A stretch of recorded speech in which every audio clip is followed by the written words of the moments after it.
Chloe, this is a story I heard from Korea about a grandmother who caught a vicious criminal with a single vacuum cleaner. The date is August 8, 2004, in a villa in Seoul. An elderly woman, an alias, had just put her young grandson down for a nap and was coming out of the bathroom. But when she opened the door, she was faced with a heart-stopping terror. A strange man was standing in her living room, staring right at her. The man spoke in a low, chilling voice. "Grandma, you know who I am, right?" She couldn't even scream. Of course she knew. It was the face she had seen on every news channel and wanted poster for days. The most wanted killer in the country, Lee Hak-mon, an alias, was in her house with her sleeping grandson. Let's rewind 8 days to see how this nightmare began. It was a normal Sunday for Detective Shim Jae-ho, an alias. He was a rookie in the Violent Crimes Unit, a dream job he had just achieved after working as a presidential guard. His wife, Ok-ju, an alias, said she was always worried but proud.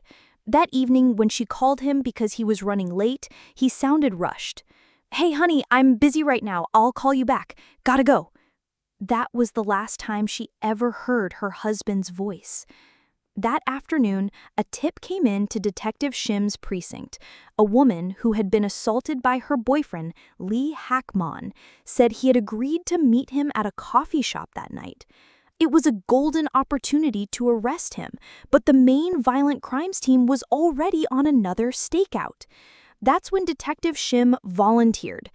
Elgo, and his dependable younger partner, Officer Lee Jae-hen, an alias, a kind-hearted and incredibly strong young man, insisted on going with him. So the two of them headed to the coffee shop to arrest the suspect. In frantic, horrified voice, the two detectives cautiously approached Lee Hak-mon, who was sitting in the coffee shop, and showed him their badges. "Detective Shim Jae-ho, you are..." Before he could finish, Lee Hak-mon pulled a sharp knife from his jacket and lunged, stabbing Detective Shim in the chest. Officer Lee tackled him, but Lee Hak-mon began swinging the knife wildly.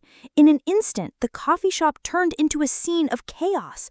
Lee Hak-mon fled, leaving the two bleeding officers behind. Detective Shim died on the spot.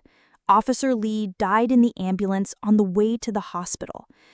For 8 days, Lee Hak-mon moved through the city like a ghost, mocking the entire police force. Over 30,000 wanted posters were plastered across the country. Which brings us back to where our story started, the villa where the grandmother and her grandson lived. Her heart was frozen in terror, but her mind was wide awake.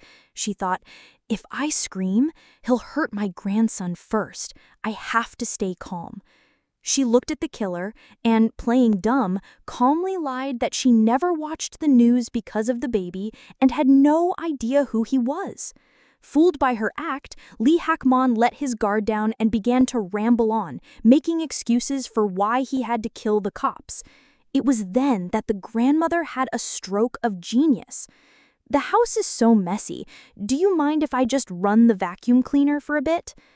Once he agreed, she turned on the loud vacuum. Using the whirr sound as cover, she quickly ducked into the master bathroom and whispered on the phone to her son. In a desperate whisper, "The wanted man, he's in our house. Call the police, now!"